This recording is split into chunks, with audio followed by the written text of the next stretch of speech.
सुभाषित प्रिय विद्यार्थियों, पौधा ग्रुप ऑफ एजुकेशन, लक्ष्मणगढ़ लीली अलवर की ऑनलाइन क्लास में आपका हार्दिक अभिनंदन करता हूं, स्वागत करता हूं।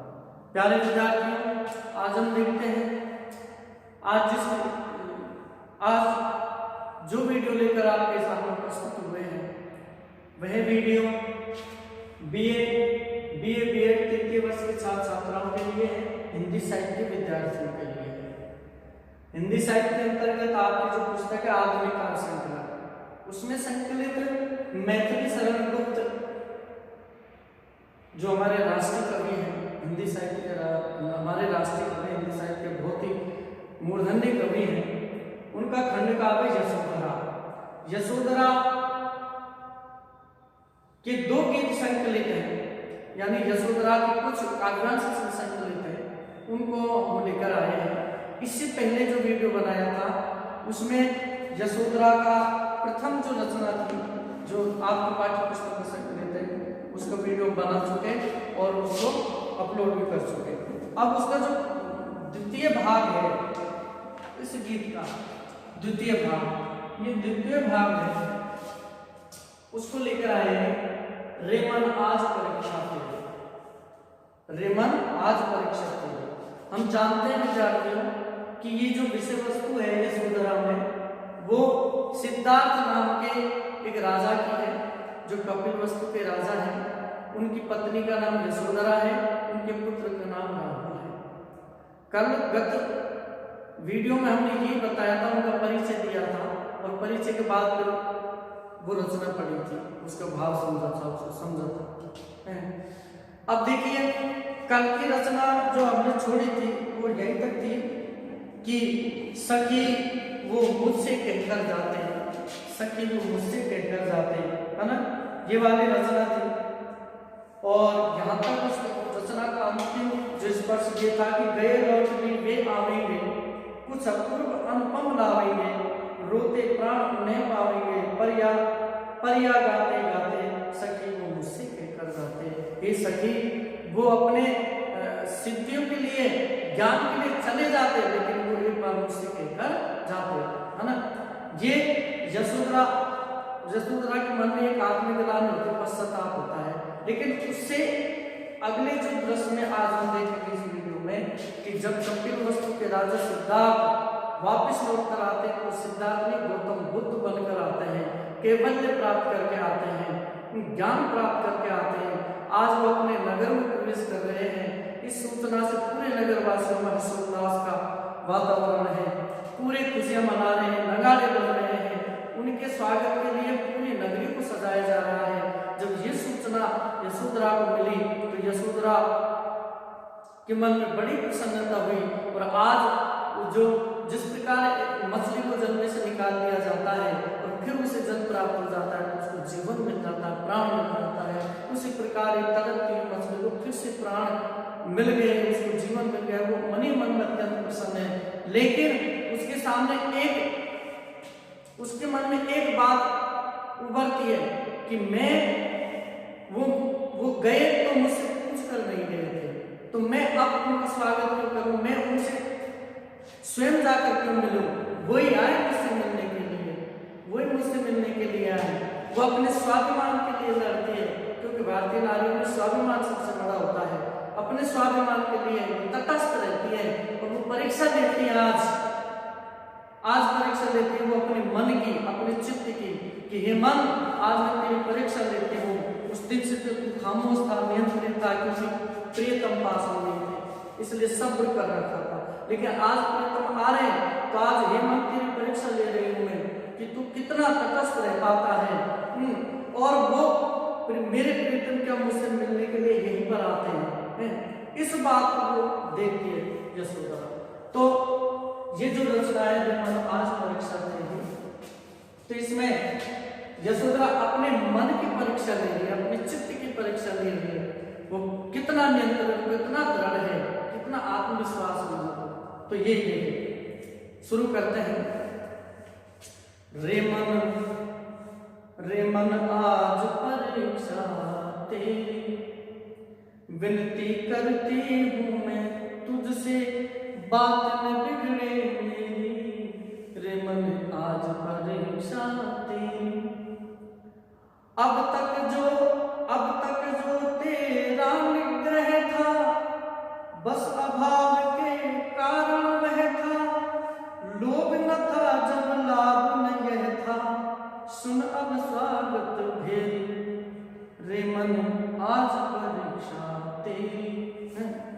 फिर आगे देखें, दो पग आगे ही वह धन है, दो पग आगे ही वह धन है, अवलंबित जिस पर जीवन है, पर क्या पथ पाता यह जन है, मैं हूँ और अंधेरी, पर क्या पथ पाता यह जन है, मैं हूँ और अंधेरी, रे मन आज परीक्षा तेरी, रे मन आज परीक्षा तेरी। और क्या कहती है, अपने मन से कहती है, मन और जयसूत्रा में संवाद होगा। यदि वे चल आए हैं इतना, तो दो पद उनको है कितना, यदि वे चल आए हैं इतना, तो दो पद उनको है कितना, क्या भारी वो मुझको जितना, पीठ उन्होंने फेरी, रे मन आज परीक्षा तेरी। और सब अपना सौभाग्य मनावे, दरस परस श्रेयस पावे, उतारक चाहे तो आवे, यही रहे यह चेरी, रे मन आज परीक्षा तेरी। विनती करती हूँ मैं तुझसे, बात न बिगड़े मेरी, रे मन आज परीक्षा तेरी। तो इस प्रकार ये जो रचना है, ये गीत है, और इस गीत में यशोधरा के जो मन है, मन की जो परीक्षा है वो व्यक्त हुई है। अब इसमें नारी अपने स्वाभिमान के लिए लड़ती है, अपने मन को वो नियंत्रित होते हुए देखना चाहते हैं, तो कितना तटस्थ है, कितना दृढ़ है, कितना धैर्य है ना। तो धैर्य की परीक्षा आ जाती है। तो फिर पढ़ते हैं एक भाव कि रे मन आज परीक्षा तेरी, रे मन आज परीक्षा तेरी, विनती करती हूँ मैं तुझसे, बात न बिगड़े मेरे, हे मन, मेरे मन आज तेरी मुख्य परीक्षा है। उस दिन से तू नियंत्रित था, उस दिन से मैं तुझ पर कोई प्रभाव नहीं, मैंने तुझे जकड़ के बांध के रखा था, मैंने तेरे ऊपर नियंत्रण रखा था, लेकिन हे मन आज तेरा नियंत्रण मैं स्वयं देखूंगी कि तू कितना नियंत्रित है। आज तेरी मुख्य परीक्षा है। विनती करती हूँ हे मन, मैं तुझसे बड़ी विनम्र विनती करती हूँ, तुझसे विनती करती हूँ कि आज मेरे स्वाभिमान की लाज रख ले, कहीं मेरी बात ना बिगड़ जाए। आज तू अनियंत्रित मत हो जाना, और प्रियतम के आने पर तुरंत मिलने मत चले जाओ। आज एक यशोधरा, एक भारतीय नारी की स्वाभिमान की लड़ाई है, कहीं मेरी आन और मेरा स्वाभिमान ना बिगड़ जाए, इसलिए मैं तुझसे बड़ी विनती करती हूँ, मेरी बात ना बिगड़ जाए। अब तक जो तेरा निग्रह था, बस अभाव के कारण हुआ था। अब तक जो निग्रह का मतलब होता है, निग्रह प्रण, निग्रह यानी इसका मतलब होता है प्रण, प्रण, रे मन आज परीक्षा तेरी, रे मन आज परीक्षा तेरी। ये हम निग्रह का मतलब होता है प्रण, और प्रण अलग होने पर, अलग होने का प्रण, अलग होने पर जो प्रण लिया जाता है, अलग होने पर जो प्रण लिया जाता है वो है क्या, कि अब तक जो तेरा निग्रह था, बस अभाव के कारण में था। अब तक जो तेरा नियंत्रण था ने, अब तक तेरा जो प्रण कर रखा था ने, पुनः अलग होने पर, क्योंकि सिद्धार्थ तुम्हें छोड़कर चले गए, इसलिए तुम अपने आप में ये समझ गए कि अब तो वो आने वाले नहीं है, इसलिए सब्र करके अपने आप पर नियंत्रण कर रखा था, प्रण कर रखा था। लेकिन वो किस कारण था प्रण? अभाव के कारण था, क्योंकि प्रियतम का अभाव था, प्रियतम पास में नहीं थे, इसलिए तुम नियंत्रित थे, तुम अपने प्रण पर थे। लेकिन लोभ न था जब लाभ ने यह था, सुन अब स्वागत मेरी। किसी प्रकार का लोभ नहीं था, न किसी प्रकार का लाभ भी होने वाला था। लेकिन जब आज प्रियतम आ रहे हैं, आने की उनकी सूचना आई है, तो आज उनके आगमन पर पूरे नगर में जो स्वागत है, स्वागत की भेरी बज रही है, स्वागत की भेरी बज रही है। इसलिए हे मन, इस स्वागत की भेरी को सुनकर आज तेरी मुख्य परीक्षा है, आज तेरे धैर्य की परीक्षा है, तेरे स्वाभिमान की परीक्षा है? तो इस तरह यशोधरा अपने मन से कहती है। और अगले पद में क्या है कि दो पग आगे ही वह धन है, दो पग आगे ही वह धन है, अवलंबित जिस पर जीवन है। यशोधरा मानते हैं कि दो पग चलने पर ही आज मेरा प्रियतम है, मैं चाहूं तो दो पग जाकर उससे मिल लूं, दो पग चलना पड़ेगा, प्रियतम सामने होंगे। मेरा प्रियतम रूपी धन है, मेरे सामने उपस्थित है, दो पग चलने पर ही है, जिस पर मेरा सारा का सारा जीवन अवलंबित है, आधारित है। मेरे प्रियतम जिसको मैं दो पग चलकर उनसे मिल सकती हूँ, जिस पर मेरा सारा जीवन अवलंबित है। लेकिन पर क्या पथ पाता ये जन है, लेकिन ये दो पग, ये दो पैर, दो पग इतने भारी हैं, इतने लंबे हैं, जिन पगों पर चलकर आज मेरे प्रियतम गौतम बुद्ध बनकर आए हैं। ये क्या प्रत्येक जन के लिए सरलता की बात? ये दो पग चलना ही ये बहुत बड़े सफर की बात है, बहुत बड़ी उपलब्धि की बात है। क्या प्रत्येक व्यक्ति, आम आदमी इस पर चल सकता है, इसको समझ पाएगा? पर क्या पथ पाता ये जाने, इस पथ को, जिस पथ पर मेरे प्रियतम चले हैं और आज सिद्धार्थ से गौतम बुद्ध बनकर आए हैं, केवल उन्हें प्राप्त हुआ है। क्या इस पथ पर हर व्यक्ति के चलने की सामर्थ्य है? नहीं है। मैं हूं और अंधेरी, और मैं तो इस सांसारिकता में फंसी बहुत अंधकार में डूबी हुई, मैं तो उनसे मिल ही नहीं सकती, मैं तो अज्ञानता के अंधकार में और डूबी हुई। इसलिए हे मन, तू ही मेरा सहारा है, तू ही मुझे शक्ति दे सकता है, धैर्य प्रदान कर सकता है। इसलिए मन, आज तेरी मुख्य परीक्षा है। आज तो प्रियतम से मिल जाता है, नहीं जाता है, तो मैं तो ये कहती हूँ आज तेरे धैर्य की परीक्षा है, तेरे स्वाभिमान की परीक्षा है। यदि वे चल आए हैं इतना, तो दो पद उनको है कितना? अब यशोधरा कहती है मन से, हे मन, मैं मानती हूँ मेरे प्रियतम नगर में प्रवेश कर रहे हैं। यदि वो इतने लंबा सफर करके, इतना लंबा मार्ग तय करके वो नगर तक आए हैं, इतनी दूरी तय करके वो नगर तक आए गए हैं, तो मुझ तक आने में दो पैर ही लगते हैं। दो पद उनको है कितना? जब इतना लंबा सफर तय करके, मार्ग तय करके वो नगर में प्रवेश कर रहे हैं, आज केवल ले प्राप्त करके गौतम बुद्ध बनकर आ रहे हैं, तो मुझ तक आने में उसको कितना समय लगेगा? कितना? दो पग पे तो मैं मुझ तक आने में दो ही तो पग लगेंगे।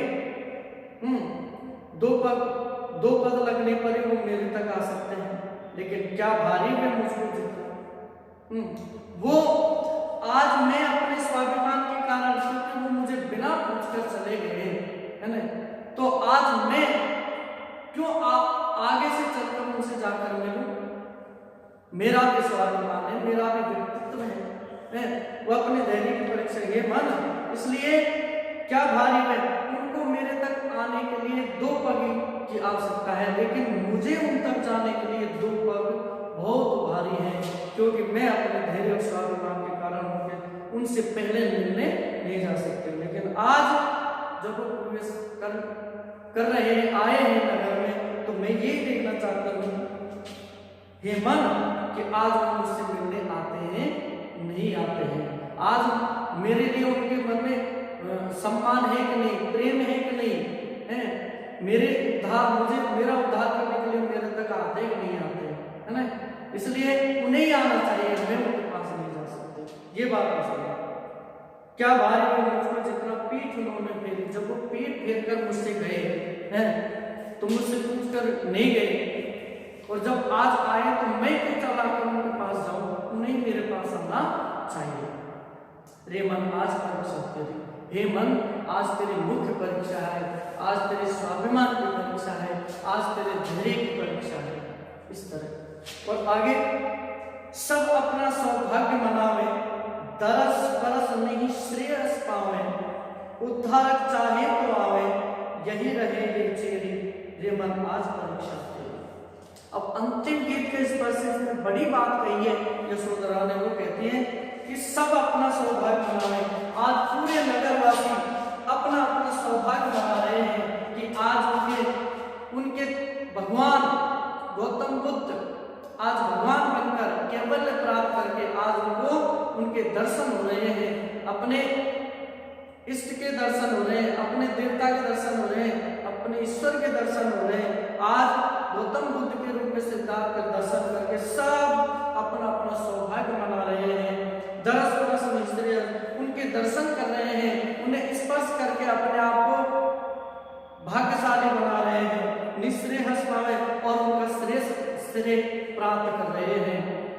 उद्धारक चाहे तो आवे, आज क्योंकि आज नगर में उनका उद्धार करने वाला आ गया। इस बात से वे अत्यंत प्रसन्न हैं और अपने आप को सौभाग्यशाली समझ रहे हैं। यही रहे ये चेरी, उद्धारक चाहे तो आवे, यही रहे ये चेरी।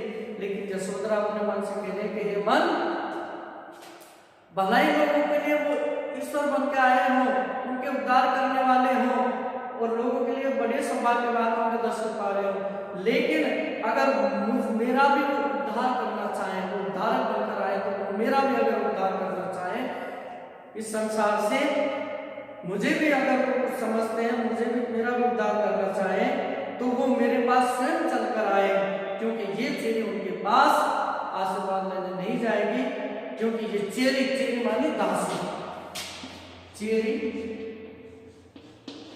दासी, क्योंकि मैं तो उनकी क्या हूं, दासी हूं, मैं तो उनकी दासी हूं, और एक दास को उद्धार करने के लिए उन्हें स्वयं ही आना होगा।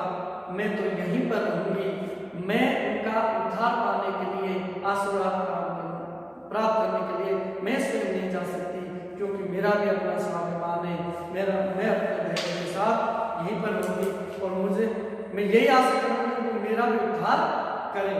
इसलिए हे मन, आज तेरे धैर्य स्वाभिमान की परीक्षा है, आज कितना तटस्थ रह पाता है, यही तेरी परीक्षा है।